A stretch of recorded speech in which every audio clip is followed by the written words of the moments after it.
नमस्कार, capital TV में आपका स्वागत है।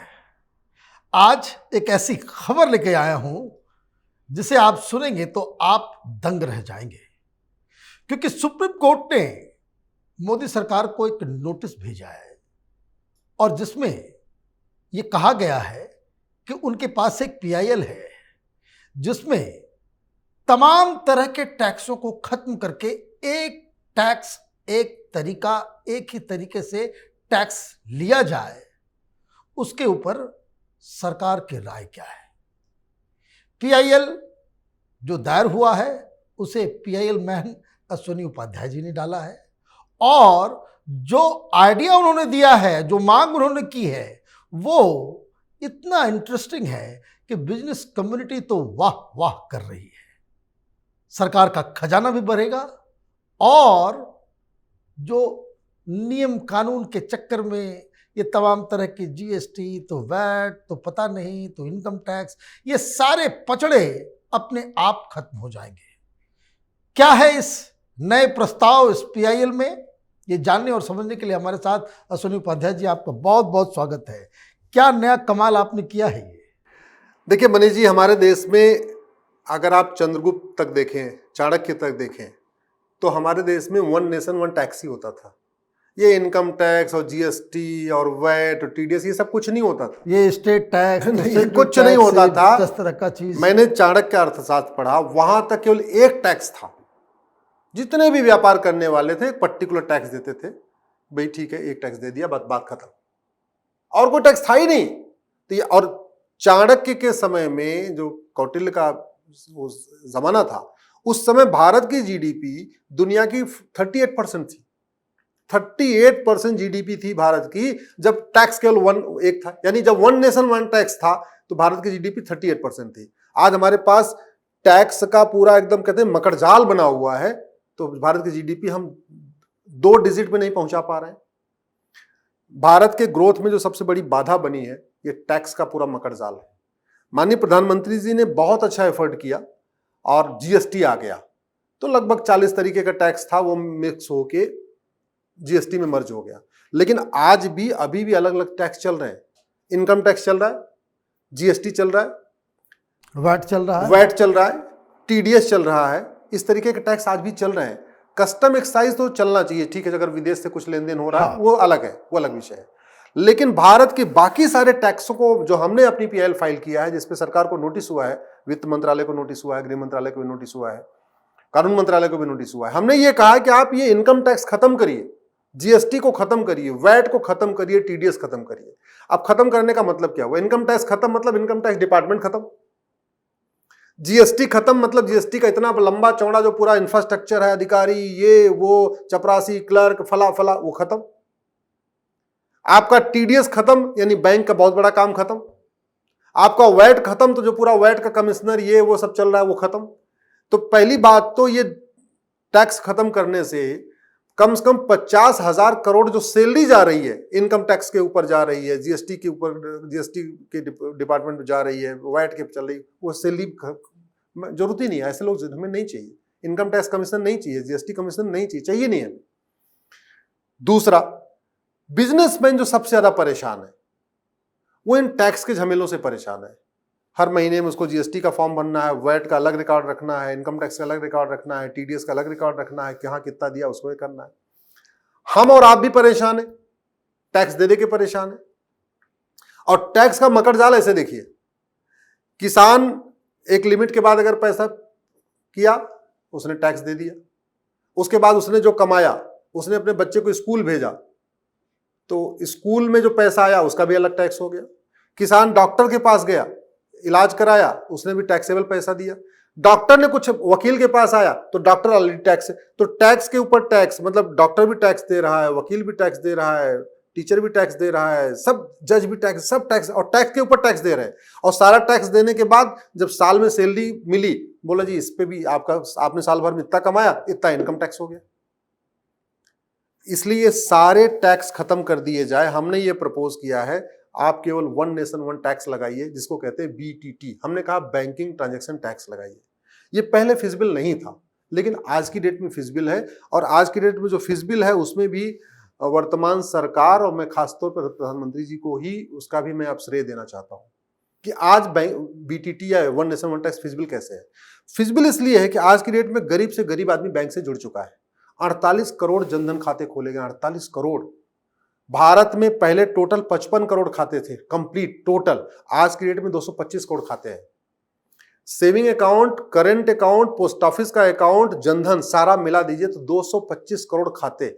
टोटल परिवार भारत में रहते हैं 30 करोड़, खाते हैं 225 करोड़। इसका मतलब हर परिवार में ऑन एन एवरेज 8 खाता है। इसका जो सबसे बड़ा अब वन नेशन वन टैक्स इसलिए पॉसिबल है, फिजिबल है, क्योंकि सब सारे परिवार के पास आपके पास आधार है। 130 करोड़ आधार, 30 करोड़ परिवार, 130 करोड़ आधार, यानी हर परिवार में 4-5 आधार। आज की डेट में आधार पैन से लिंक हो चुका है, आधार वोटर आईडी से लिंक हो चुका है, आधार बेस्ड पेमेंट भी शुरू हो चुका है। अब आज की डेट में केवल करना यह है, सारे टैक्स खत्म कर दीजिए, कैश लेन देन की लिमिट सेट कर दीजिए। हमने जो सजेस्ट किया है कि जिस सामान की एमआरपी 5,000 रुपए से ज्यादा हो, जिस सर्विस की जो सर्विस 5,000 से ज्यादा हो, अगर आपका बिजली का बिल 5,000 रुपए से कम आ रहा है तो आप कैश जमा कर सकते हैं।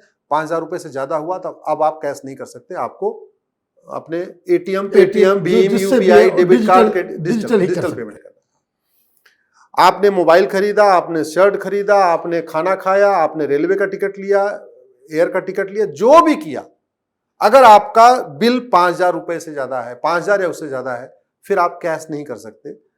आपको केवल इतना करना है कि आपने 100 रुपए का सामान खरीदा तो आपको 1 रुपए एक्स्ट्रा यानी 101 रुपए देना है।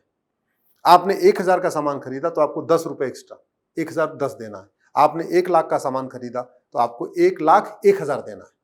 मतलब सारे टैक्सेस खत्म, सारे टैक्स खत्म, और सिर्फ अपने आप जो खरीदारी कर रहे हैं, हाँ, वो मतलब इनकम टैक्स खत्म। इनकम टैक्स खत्म। जितना आप खरीद रहे हैं, जो खर्च कर रहे हैं, उसमें 1% आप सरकार को दे रहे हैं, बस एडिशनल।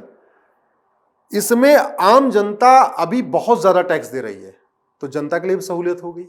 बिजनेसमैन परेशान है, पूरा डिपार्टमेंट उसका एक डिपार्टमेंट ही अकाउंटिंग सेक्शन होता है, एक टैक्सेशन डिपार्टमेंट है जहां जीएम लेवल तक के लोग रखे हुए हैं, उसकी जरूरत नहीं, वो भी खत्म। बिजनेसमैन पूरा परेशान हुआ कि कहीं यहां से कोई नोटिस ना आ जाए, यहां से नोटिस ना आ जाए, यहां से नोटिस ना आए, दुनिया भर की उसको डेट याद रखनी पड़ी, इसकी डेट कट ऑफ डेट ये, वो कट ऑफ डेट सब खत्म। तो बिजनेसमैन भी, छोटा बिजनेसमैन बड़े सामान खरीद रहा है 1% दे रहा है, बड़ा वाला बिजनेसमैन डिस्ट्रीब्यूटर खरीद रहा है, वो उसको 1% दे रहा है, डिस्ट्रीब्यूटर सीधे सीधे फैक्ट्री से सामान खरीद रहा है, वो उसको 1% दे रहा है, फैक्ट्री वाला जिससे रॉ मटेरियल खरीद रहा है उसको 1% दे रहा है। बस 1% देते रहना है, ऑनलाइन देते रहना है। इतने में ही सरकार के पास अभी जो इनकम आ रही है लगभग उसकी 1.25 गुनी हो जाएगी। तो सरकार के भी बल्ले बल्ले। अब ये होगा कैसे? होगा ये कि जो लीकेज है ना, वो लीकेज खत्म हो जाएगा। टैक्स चोरी खत्म, जीएसटी की चोरी खत्म, इनकम टैक्स की चोरी खत्म, वैट की चोरी खत्म, भ्रष्टाचार खत्म, और पूरा smooth one nation one tax भी हो गया। आपको बस इतना ही करना पड़ेगा, इसमें बड़ी नोट बंद करना पड़ेगा, 100 रुपए से बड़ी नोट बंद करनी पड़ेगी, 5,000 रुपए से महंगे सामान का कैश लेन देन बंद करना पड़ेगा, और ये सारे टैक्स खत्म करके आपको सिंपल, इसको हम बीटीटी कहते हैं, बैंकिंग ट्रांजैक्शन टैक्स, क्योंकि आपको मोबाइल के जरिए देना बैंक, तो उसको बीटीटी कहते हैं। इस बीटीटी का फायदा जरा देखिए, इस बीटीटी के आते ही पूर्वोत्तर का अलगाववाद खत्म हो जाएगा। वो कैसे? वो इसलिए कि अभी आपने मणिपुर में हिंसा हुई है, हिंसा के बाद जब हिंदुओं ने पलायन किया है तो वहां पे जो लोग खड़े हैं जश्न मना रहे हैं, उनकी राइफलें देखिए, 10-10 लाख रुपए की उनकी राइफलें हैं। इलीगल 10-10 लाख रुपए की राइफल कहां से आई? ब्लैक मनी से आई। जब बीटीटी लागू हो जाएगा, ब्लैक मनी जनरेट ही नहीं होगा, कोई सामान 5,000 रुपए से महंगा है वो आप कैश में खरीद ही नहीं सकते हो, तो ब्लैक मनी जनरेट नहीं होगा, तो अलगाववादियों के पास पैसे खत्म हो जाएगा, और अलगाववादियों के पास जो पैसा है भी वो खर्च कर ही नहीं सकते, क्योंकि आपके पास पूरा सिस्टम ऐसा हो गया कि आप जो है कोई चीज 5,000 रुपए से महंगा खरीद ही नहीं सकते। बीटीटी आने से नक्सलवाद माओवाद खत्म हो जाएगा, क्योंकि नक्सली और माओवादियों की पूरी फंडिंग हवाला के जरिए होती है, ब्लैक मनी से होती है। तो बीटीटी आते ही ब्लैक मनी खत्म हो गया, ब्लैक मनी खत्म हो गया, हवाला खत्म हो गया, हवाला खत्म हो गया, तो नक्सलवाद माओवाद खत्म हो गया। बीटीटी के आते ही ये जो जिहाद का बिजनेस चल रहा है, ये जिहाद 100% नहीं, मैं कह रहा हूं 50% खत्म हो जाएगा। धर्मांतरण 50% खत्म हो जाएगा, कम हो जाएगा। ये जो कन्वर्जन का रैकेट क्रिश्चियन मिशनरी चला रही है, इनकी फंडिंग कैसे आ रही है? इनकी फंडिंग विद इन कंट्री आ रही, बाहर से भी आ रही है लेकिन विद इन कंट्री भी आ रही है। विद इन कंट्री आ रही है और उस पूरा पैसा यूज कर रहे हैं। जैसे किसी को लालच देते हैं, तू कन्वर्ट हो जा, मैं तेरे को बाइक दे दूंगा। अब वो पैसा बाइक खरीदने, जब बाइक कैश में खरीद ही नहीं सकते तो बाइक देंगे कैसे? जब बाइक देंगे नहीं तो कन्वर्ट क्यों होगा? दूसरा एग्जांपल आपको देता हूं, ये जो आज की डेट में जो ग्रूमिंग गैंग चल रहा है भारत में, पंचर छाप लड़के जो जिंदगी में कभी उन्होंने 10 रुपए भी नहीं देखा है, उनको बढ़िया बाल वाल कटा के, उनको नहला धुला के उनको बाइक दे दी जाती है, उनको जीन्स दे दिया जाता है, स्मार्टफोन दे दिया जाता है, कहा जाता है तुम स्कूल कॉलेज के आसपास चक्कर लगाओ। ऐसे चल रहा है ना, खूब चल रहा है। जब वो मोबाइल खरीद ही नहीं पाएगा और खरीदने की कोशिश करेगा जैसे ही ऑनलाइन, सरकार की नजर में आ जाएगा कि भाई ये कमाता तो है नहीं, इसने 30,000 का मोबाइल खरीदा कैसे? ये कमाता तो है नहीं, इसने 60,000 70,000 की बाइक कैसे खरीदी, 1 लाख की बाइक कैसे खरीद लिया? तो इसमें क्या हुआ कि जैसे ही कोई आदमी इलीगल कोई एक्टिविटी करेगा तुरंत पकड़ में आ जाएगा, तुरंत सरकार को, मतलब वो बदमाशी करेगा कलकत्ता में, बंगाल में, और यहां दिल्ली के वित्त मंत्रालय को और आरबीआई को यहीं दिल्ली में बैठे बैठे पता चल जाएगा कि फला आदमी इस समय मुर्शिदाबाद में 60,000 रुपए की मोबाइल खरीद लिया है और इसका हिस्ट्री ये बता रहा है कि तो कमाता ही नहीं है। सरकार के पास दोनों है ना, सरकार को यह भी पता चल रहा है कि अश्विनी उपाध्याय साल में कितना कमाते हैं, सरकार को यह भी पता चल रहा है कि अश्विनी उपाध्याय साल में खर्च कितना कर रहे हैं, क्योंकि कैश में कुछ ले ही नहीं सकते। अल्टीमेटली ट्रेन में जाएंगे, प्लेन में जाएंगे, खाना खाएंगे, होटल में जाएंगे, हर जगह ऑनलाइन ही पैसा हो रहा है और पैसा में आप 1% आप एक्स्ट्रा दे रहे हैं, 1% दे रहे हैं। तो सरकार को यह भी पता चल रहा है कि मेरे पास आय से कम संपत्ति है, आय से ज्यादा संपत्ति है, हमारे पास बेनामी संपत्ति है कि व्हाइट प्रॉपर्टी है, और सरकार के पास इनकम टैक्स भी आ रहा है। तो इसलिए मैं कह रहा हूं कि पुलिस का आधा काम खत्म हो जाएगा। ईडी को जो इतना छापेमारी करनी पड़ रही है ब्लैक मनी पकड़ने के लिए, उसकी जरूरत ही नहीं पड़ेगी। सीबीआई को जो बार बार रेड करना पड़ रहा है उसको करना नहीं पड़ेगा। ब्लैक मनी का पूरा खेल खत्म हो जाएगा, और ब्लैक मनी का खेल खत्म होने के बाद इस वन नेशन वन टैक्स का सबसे बड़ा फायदा आपको मैं बता रहा हूं। ये जो पटना में अभी सम्मेलन हुआ है ना, ये सम्मेलन तभी तक हो रहा है जब तक भारत में ब्लैक मनी है, और ये ब्लैक मनी जनरेट करने के लिए सम्मेलन भी हो रहा है। अल्टीमेटली ये नोट जीवी और वोट जीवी नेता, सत्ता उनको चाहिए नोट कमाने के लिए, खजाना लूटने के लिए। तो जब ये भी खर्च नहीं कर पाएंगे तो वो पैसा कमा के करेंगे क्या? मैं ये सूत्र ऐसा आपको बता रहा हूं, भारत में वन नेशन वन टैक्स लागू हो जाए, बीटीटी लागू हो जाए, तो भारत में केवल एक पॉलिटिकल पार्टी बचेगी, बस एक, वो है बीजेपी। दूसरी सर्वाइव ही नहीं कर पाएगी। बीजेपी कैसे सर्वाइव कर लेगी? 22-23 करोड़ लोग वोट देते हैं, इसमें से लगभग 5 करोड़ लोग एक्टिव मेंबर हैं। 5 करोड़ लोग वो ऐसे लोग हैं जो कुछ पैसा भी दे सकते हैं, 100 रुपए, 200 रुपए, 500 रुपए भी दे सकते हैं, आराम से दे सकते हैं, खुशी खुशी दे सकते हैं।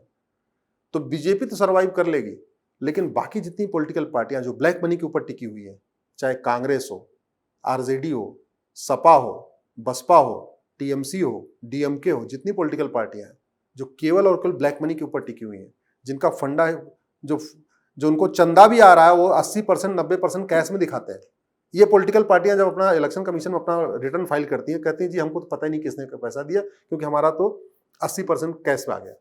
भैया जब कैश की लिमिट ही सेट हो जाएगी तो कैश आएगा ही नहीं, और कैश आएगा भी तो जब खर्च करेंगे तो पकड़े जाएंगे। टेंट लगवाएंगे तो टेंट वाले को कैश में देना पड़ेगा, ऑनलाइन करना पड़ेगा। बैंड बाजा लगवाएंगे तो वो भी करना पड़ेगा। जितनी गाड़ियों को वहां पे खर्चा आएगा वो ऑनलाइन करना पड़ेगा। जब सारा करना पड़ेगा तो कौन कितना खर्च कर रहा है भी पकड़। तो पॉलिटिकल करप्शन खत्म होगा, एडमिनिस्ट्रेटिव करप्शन खत्म होगा, लोग घूस लेना छोड़ देंगे। क्योंकि घूस लेके करेंगे क्या? आप जरा सोचिए, जो इंजीनियर घूस लेता है, या जो अधिकारी या तहसीलदार घूस लेता है, थानेदार घूस लेता है, कलेक्टर घूस लेता है, जज घूस लेते हैं। आज के डेट में जज जुडिशरी में बहुत भ्रष्टाचार है। वो घूस लेके करते क्या है? लग्जरी आइटम खरीदते हैं, मोबाइल खरीदते हैं, लग्जरी कार खरीदते हैं, विदेश घूमते हैं, सब आ जाएगा।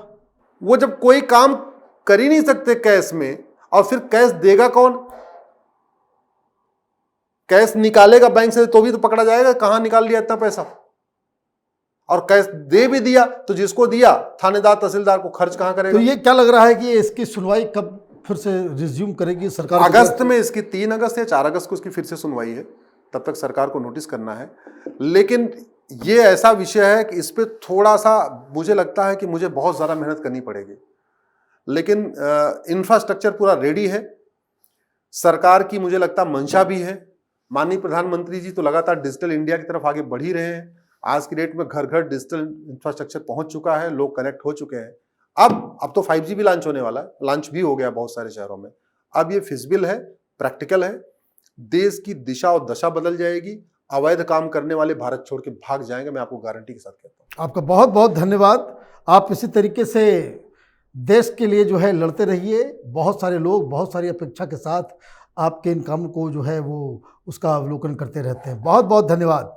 अगर आपको ये वीडियो पसंद आया तो आप इसे लाइक करें, शेयर करें और कैपिटल टीवी को सब्सक्राइब करें। धन्यवाद।